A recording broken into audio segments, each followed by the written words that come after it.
Hello guys, দেখো আমার তেলটা গরম হয়ে গেছে। আমি এখন এই ফুলকপির পকোড়াগুলি একটা একটি করে কড়াইতে দিয়ে পকোড়া বানিয়ে ফেলবো। এই যে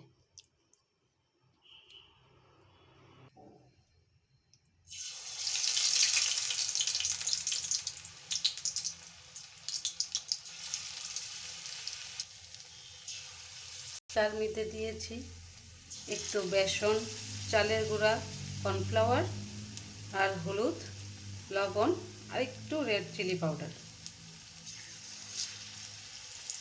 ব্যাটারটাতে। গাইস, আপনারাও কি এরকম আমার মতো পকোড়া বানিয়ে খান?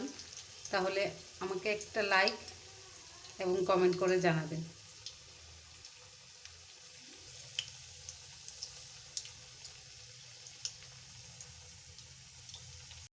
এই পকোড়া আপনারা চার সঙ্গে, গরম ভাতের সঙ্গে, সব কিছুর সঙ্গে খাওয়া যায়।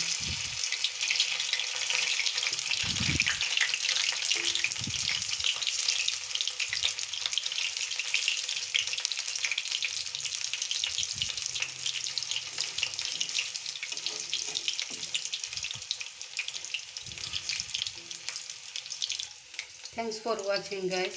এই তো আমার পকোড়া হয়ে গেছে, জাস্ট এখন প্লেটে নামিয়ে নেব। এই দেখুন, একদম মুচমুচে পকোড়া, একদম মুচমুচে পকোড়া হয়ে গেছে। ভালো লাগলে একটা লাইক আর কমেন্ট করবেন। আপনারাও আমার মতো এমন শীতের দিনে পকোড়া খান কিনা।